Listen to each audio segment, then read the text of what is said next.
छात्र छात्राओं नमस्कार।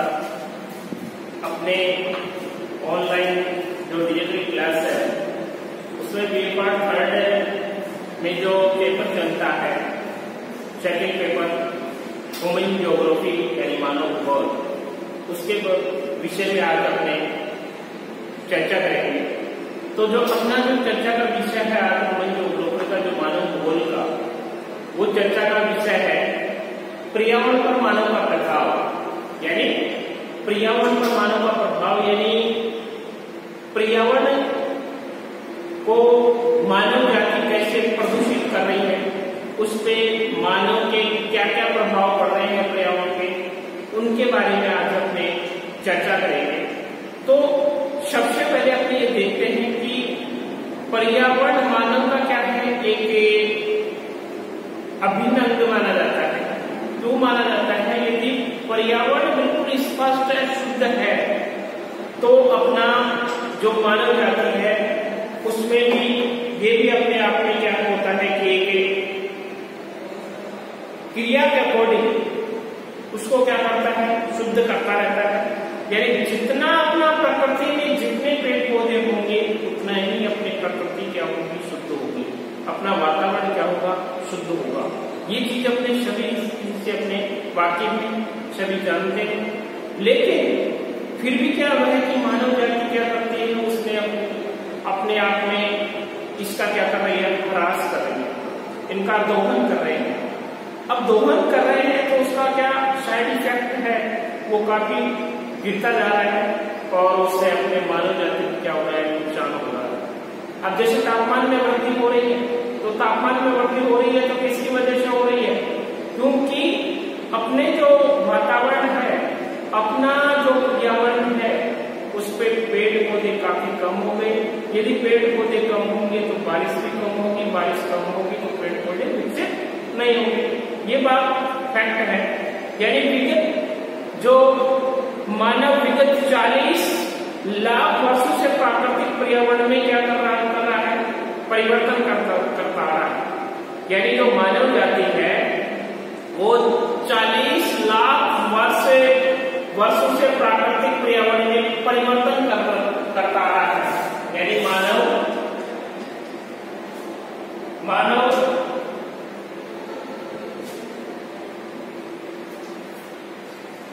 40 लाख वर्षों से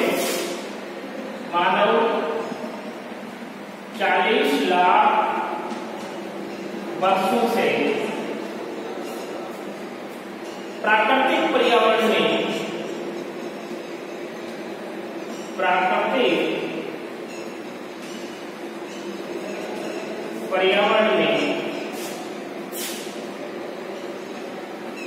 परिवर्तन करता आ रहा है, जिसकी वजह से अपना पर्यावरण क्या हो रहा है, प्रदूषित हो रहा है।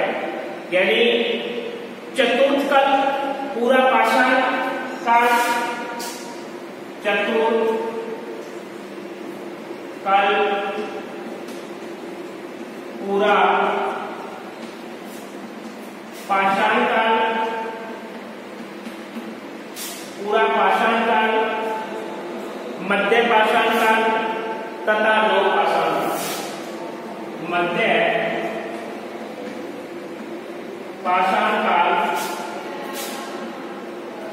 तथा नव पाषाण काल में भी हुए परिवर्तनों के कारण संपूर्ण पर्यावरण का स्वरूप क्या हो रहा है, बदलता जा रहा है। यानी संपूर्ण पर्यावरण का जो स्वरूप है उसमें क्या होता आ रहा है, परिवर्तन होता जा रहा है। लेकिन ये प्रारंभिक परिवर्तन प्राकृतिक दशाओं पर प्रतिकूल प्रभाव नहीं डालते थे। यानी शुरुआत में जो ये परिवर्तन हो रहा था, ये प्राकृतिक पर्यावरण को प्रभाव नहीं डाल रहे थे। क्यों नहीं डाल रहे थे? क्योंकि उसका रीजन है, क्योंकि उस टाइम जो जनसंख्या वृद्धि थी वो क्या थी, न्यून थी। तो जनसंख्या वृद्धि न्यून होने की वजह से जो प्राकृतिक पर्यावरण है उसमें साइड इफेक्ट नहीं पड़ रहा था। अब क्या है, जनसंख्या वृद्धि काफी तीव्र गति से हो रही है वजह से अब क्या है, पर्यावरण पर प्राकृतिक प्रभाव बहुत विपरीत पड़ रहे हैं, जिनका अपने देख रहे हैं, क्योंकि लंबे समय तक जनसंख्या सीमित रही और जनसंख्या में वृद्धि के साथ ही पर्यावरण विविध रूपों में दोहन प्राप्त हुआ। अब वास्तविक रूप से विकास की जो शुरुआत है, जो अपने देखें तो जो वास्तविक रूप से विकास की शुरुआत सन 1750 ईस्वी के आसपास इंग्लैंड में कपड़ा मिल के माध्यम से हुई थी, यानी कपड़ा मिलों के खुलने से हुई, जब वहां औद्योगिक क्रांति का जन्म हुआ था। तो अब ये आपसे कोई भी पूछ सकता है कि औद्योगिक क्रांति का सर्वप्रथम विकास कहां से प्रारंभ हुआ? तो इंग्लैंड से हुआ था 1779 में, यानी औद्योगिक क्रांति का जो औद्योगिक क्रांति का उद्भव व विकास तो कब हुआ? यानी 1779 में। कहा? इंग्लैंड में इसका विकास हुआ या जन्म हुआ। औद्योगिक क्रांति का जन्म हुआ। वर्तमान समय में मानव के कुछ पर्यावरणीय प्रभाव इतने प्रबल हो गए, यानी जो वर्तमान समय में मानव के कुछ जो पर्यावरणीय प्रभाव इतने प्रबल हो गए कि इन्होंने अपना विश्वव्यापी रूप ले लिया। यानी क्या कर लिया? अपना जो रूप है वो विश्वव्यापी रूप ले लिया, जिनमें हरितगृह प्रभाव, यानी यदि उनके बारे में अपनी बात करें तो उसमें पहला है जैसे हरितगृह प्रभाव, दूसरा जो उससे संबंधित रिलेटिव है विश्व तापमान में वृद्धि, विश्व तापमान में वृद्धि। तीसरा है जलवायु में परिवर्तन, जलवायु में परिवर्तन।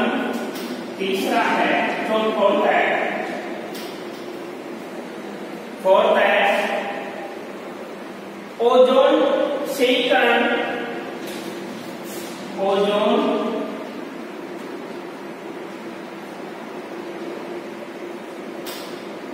क्षयीकरण। वह पांचवा है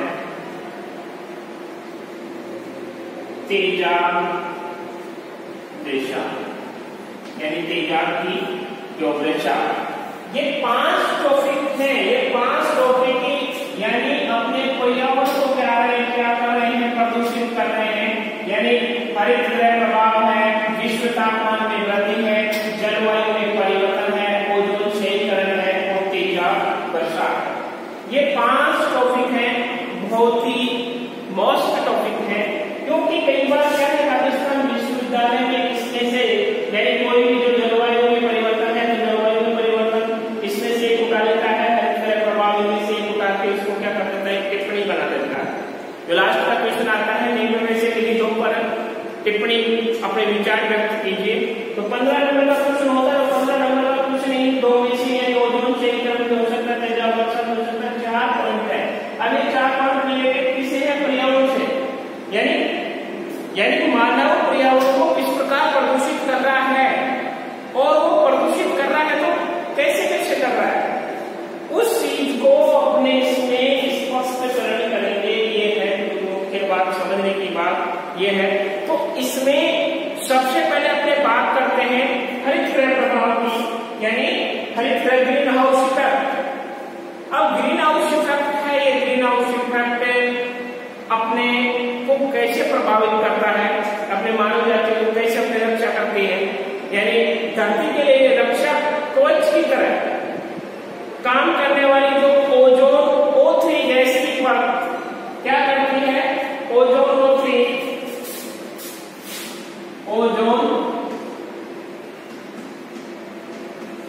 O3 गैस है।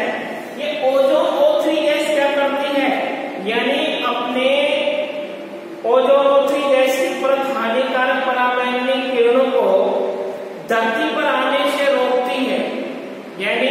अपने ओजोन परत है, अपने वायुमंडल की ओजोन परत है, ये 30 से 60 किलोमीटर के बीच पाई जाती है। 30 से 60 किलोमीटर के बीच पाई जाती है ओजोन परत। तो ये जो ओजोन परत है, ये O3, ये ओजोन परत में हमारी कैसे रक्षा कर रही है? यानी जब सूर्य से आने वाली पराबैंगनी किरणें यानी हानिकारक किरणें जब ओजोन परत यानी O3 के पास में आती हैं तो वो रक्षा करती है। कैसे रक्षा करती है? वो उनको अवशोषित कर लेती है, यानी पराबैंगनी किरणों को अवशोषित करके हमारे मानव यानी अपने धरातल की क्या करती है? रक्षा यानी कवच का कार्य कर रही है।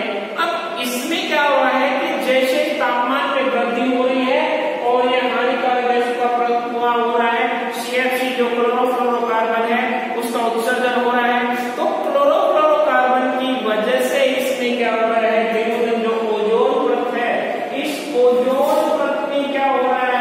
होल होता जा रहा है, छिद्र होता जा रहा है। तो ये छिद्र होता जा रहा है, तो इससे क्या हो रहा है कि जो सूर्य से आने वाली पराबैंगनी किरणें हैं, ये पराबैंगनी किरणें इस छिद्र के माध्यम से अपने पृथ्वी पर आने की क्या कर रही है? कोशिश कर रही है, आ रही है। तो ये पराबैंगनी किरणें जब अपने पृथ्वी पर आकर अटैक करेंगे, अपने पृथ्वी पर आ जाएंगी, तो इससे जो त्वचा कैंसर है उस त्वचा कैंसर को क्या मिलता है? बढ़ावा मिलता है। यानी जो स्किन कैंसर है वो स्किन कैंसर को क्या मिल रहा है? लगातार बढ़ावा मिल रहा है। अब जैसे जैसे यानी क्लोरोफ्लोरोकार्बन है यानी CFC है, ये CFC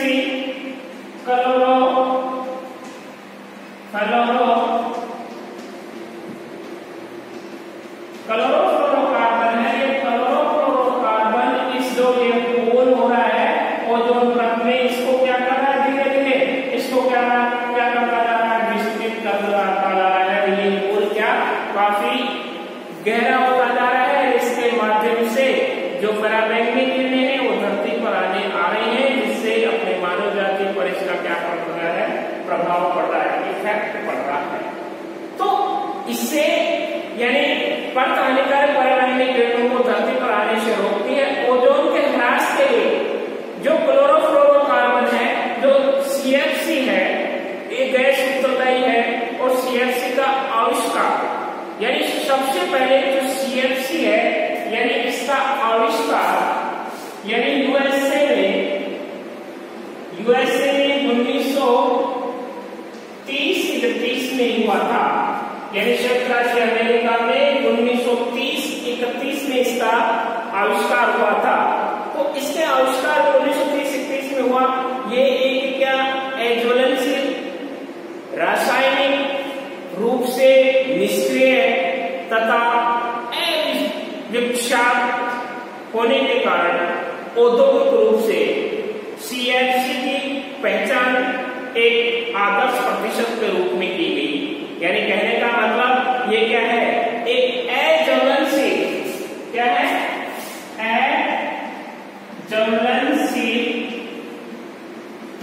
अज्वलनशील तथा अज्वलनशील के साथ में रासायनिक रूप से निष्क्रिय, रासायनिक रूप से निष्क्रिय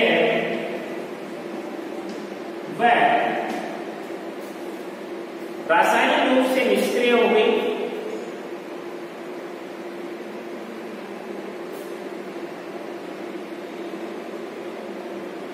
रासायनिक रूप से निष्क्रिय तथा अविक्षाक्त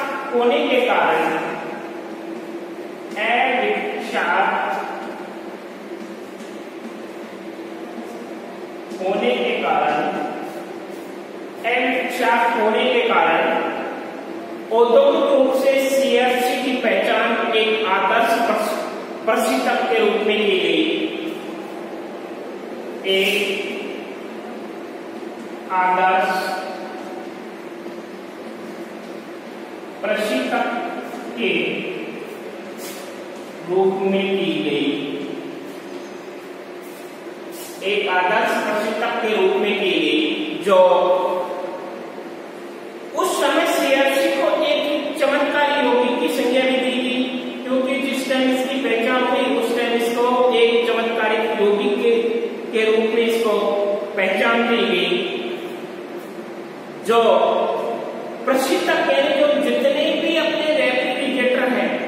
अपने जैसे रेफ्रिजरेटर है, जितने भी ठंडा करने वाले जैसे अपना फ्रीजर है, रेफ्रिजरेटर है, वातानुकूलित यंत्र है जैसे एसी है, इलेक्ट्रॉनिक में प्लास्टिक तथा दवा उद्योग है, एसोसॉल आदि में सीएफसी का क्या होता है, व्यापक प्रयोग होता है। यानी जितने भी अपने जैसे सेविंग क्रीम है, इस सेविंग क्रीम में भी ये सेविंग क्रीम बनाई जाती है, तो उसमें भी क्या होता है, इसका प्रयोग किया जाता है। जितने भी सौंदर्य प्रसाद के साधन है, सौंदर्य प्रसाद के साधन है, उसमें किसका प्रयोग किया जाता है, सीएफसी का प्रयोग किया जाता है। यानी जितने भी झाग वाले यानी पदार्थ हैं, उसमें सबसे ज्यादा किसका प्रयोग किया जाता है, इस क्लोरोफ्लोरोकार्बन का प्रयोग किया जाता है।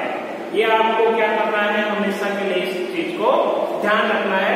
यानी जितने भी झाग वाले पदार्थ हैं, जैसे शेविंग क्रीम है, ये अपने जैसे शादी ब्याह में अपने वो परफ्यूम होता है वो है, ये सारी चीजें क्या है, क्लोरोफ्लोरो, इनको बनाने में इसका यूज लिया जाता है, क्लोरोफ्लोरोकार्बन का यूज लिया जाता है।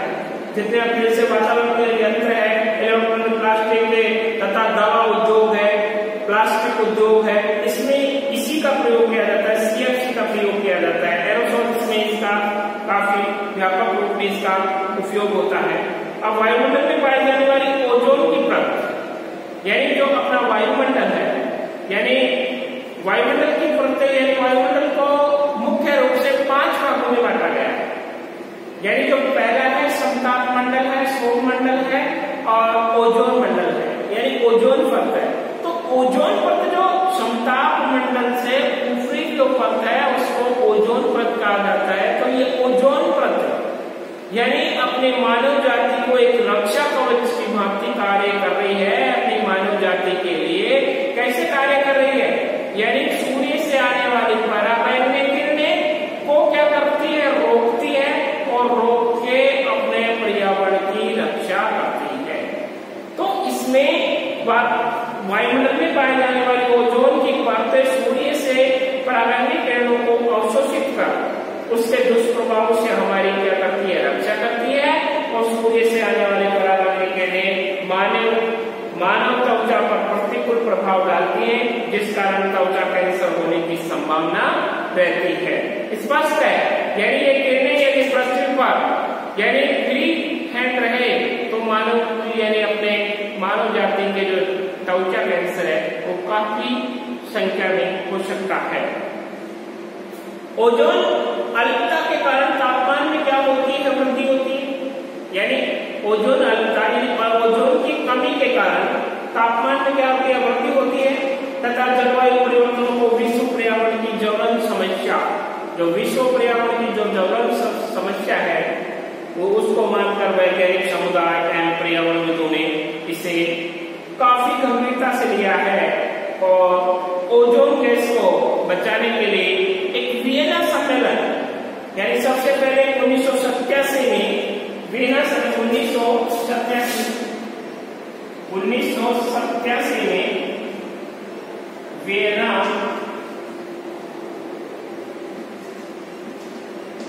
सम्मेलन 1987 में वियना सम्मेलन जो मॉन्ट्रियल प्रोटोकॉल के रूप में मॉन्ट्रियल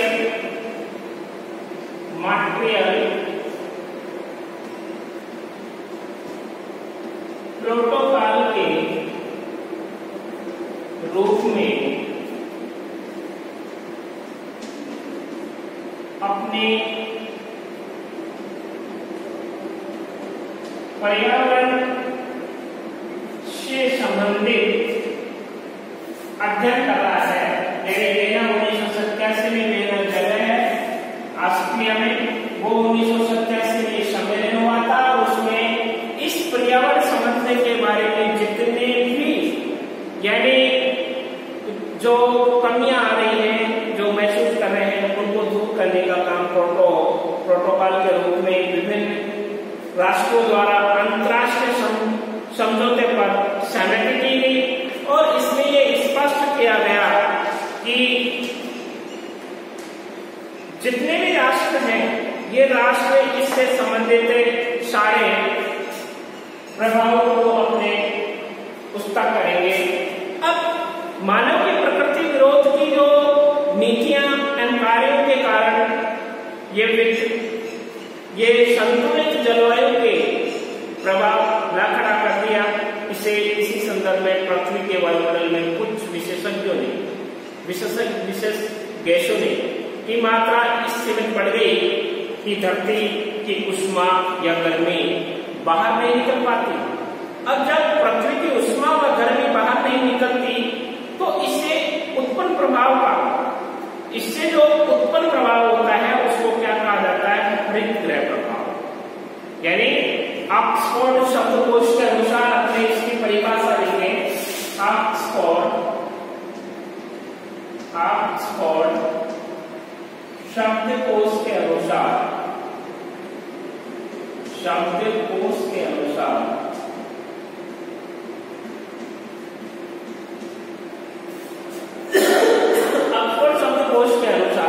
अपने ये कह सकते हैं कि वायुमंडल में मानव जनित कार्बन डाइऑक्साइड वायुमंडल में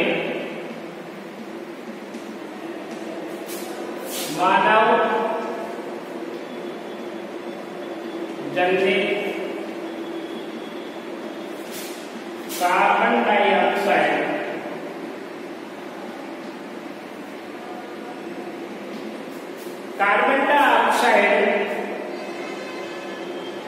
के आवरण के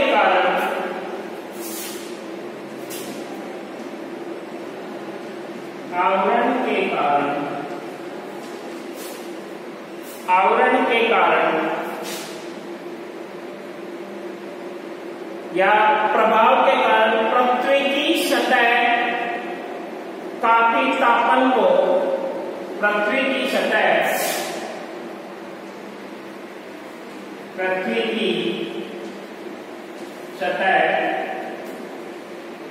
काफी गर्म हो जाती है। उसे हरितगृह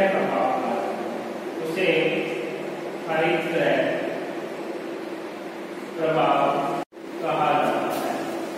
उसे क्या कहा जाता है? हरितगृह प्रभाव कहा जाता है। अब इस हरितगृह प्रभाव में क्या होता है कि तापमान में धीरे धीरे वृद्धि होती है। तापमान में वृद्धि होती है तो अपने जो क्लोरोफ्लोरो गैसें हैं उसमें क्या है? काफी वृद्धि हो रही है और वृद्धि होने से वो क्लोरोफ्लोरोकार्बन क्या कर रही है? जो अपने महाद्वीपीय क्षेत्र है, अपने जो बर्फीले क्षेत्र है जैसे अंटार्कटिका है, ग्रीनलैंड है, उसमें क्या कर रही है कि तापमान में वृद्धि अधिक होने के कारण उसमें क्या हो रहा है? वो बर्फ धीरे धीरे क्या कर रही है? पिघल रही है। अब बर्फ जैसे जैसे पिघलती रहेगी तो एक दिन क्या होगा कि अपने धरातल पर पानी की मात्रा अधिक हो जाएगी तथा ये मानव जाति क्या हो जाएगी? नष्ट हो जाएगी। अब इसके बाद विश्व तापमान में वृद्धि इसी से संबंधित है। नेक्स्ट, जलवायु में परिवर्तन। अब जलवायु में परिवर्तन है तो जलवायु में परिवर्तन होने का कारण क्या है?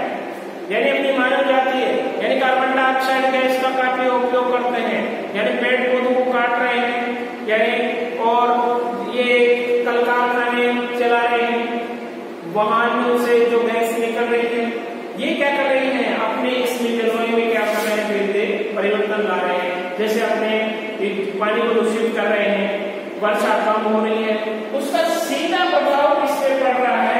यानी जलवायु पर पड़ रहा है।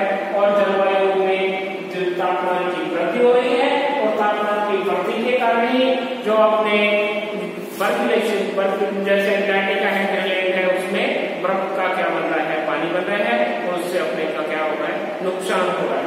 इसी साथ में जैसे ओजोन का क्षेत्र, अब ओजोन गैस है, हमने पहले भी बताया कि जो ओजोन गैस है, इस ओजोन गैस में जैसे जैसे इसमें कमी हो जाएगी, ये कमी किसके कारण हो रही है? क्लोरोफ्लोरोकार्बन के कारण हो रही है। तो क्लोरोफ्लोरोकार्बन के कारण इसमें क्या है? धीरे धीरे कमी पड़ रही है। यानी कमी होने के कारण एक दिन ऐसी स्थिति हो जाएगी कि ये सारी जो ओजोन है, ये ओजोन परत नष्ट हो जाएगी और ओजोन परत भी नष्ट हो जाएगी। तो अपने जो पृथ्वी पर जो पराबैंगनी किरणें हैं सूर्य की, वो डायरेक्ट अपने पृथ्वी तक पहुंच जाएंगे और पृथ्वी पहुंचने इसमें क्या जो लोगों के जो मानव जाति है उस मानव जाति में त्वचा कैंसर हो जाएगा, त्वचा कैंसर होने के साथ साथ नष्ट। अब जैसे तेजाब वर्षा, अब इसमें तेजाब वर्षा में सीधा सा इसका तेजाब वर्षा का तात्पर्य यही है, यानी जो कार्बन डाइऑक्साइड गैस है, ये कार्बन डाइऑक्साइड गैस गई कहां से? धरातल से ही। अब धरातल से जाके ये वायुमंडल में क्या कर रही है? वायुमंडल में कूद रही है, वायुमंडल कूदने के कारण इसकी मात्रा अधिक हो जाती है। तो इसमें जब बारिश होती है तो बारिश के साथ में कार्बन डाइऑक्साइड नीचे उतरती है, नीचे उतर के अपने पेड़ पौधों को नष्ट करती है और अपने जितने भी अपने प्राकृतिक सौंदर्य है उसकी क्या कर रही है? हालत खराब होती जा रही है। तो इससे स्पष्ट होता है कि जो मानव जाति है, ये मानव जाति अपने पर्यावरण पे यदि ध्यान दे, अपने पर्यावरण के संबंध में विस्तृत जानकारी प्राप्त करती रहे और इसमें डेवलप करती रहे, तो इससे अपनी समस्याओं का काफी समाधान हो सकता है और इसमें अपने को फायदा हो सकता है। अब जैसे प्राकृतिक के पर्यावरण की बात करते हैं तो जो ग्रिफिथ टेलर में होते हैं उसमें प्रवास प्रतिबंध सिद्धांत दिया था, उसमें स्पष्ट क्या था कि यदि प्रकृति के साथ मानव जितनी छेड़छाड़ी करेगा उतना ही उसको क्या होगा? लॉस होगा। यानी जो ग्रिफिथ टेलर है, यानी 20 कंट्रीज में उसने स्पष्ट कहा था, उसके लिए एक बुक है, उसने स्पष्ट यही बात कही थी कि जितना मानव इसके साथ में छेड़छाड़ी करेगा प्राकृतिक पर्यावरण के साथ, उतना ही उसको क्या धोखा खाएगा, यानी नुकसान होगा। तो इससे छात्रों अपने को ये ध्यान रखना है कि अपने पर्यावरण में अधिक से अधिक पेड़ लगाएं और उनकी रक्षा करें। इस यही अपना एक उद्देश्य है और उसको यदि उस उद्देश्य को बनाए रखने के लिए अपने को सबसे ज्यादा उसके पर्यावरण को बचाए रखना है और जितने भी जैसे कार्बन डाइऑक्साइड है इस जो उत्सर्जित हो रही है उनसे क्या होना चाहिए? बचना चाहिए। आप आज अपना जो टॉपिक है वो टॉपिक यही समाप्त होता है, यानी पर्यावरण पर मानव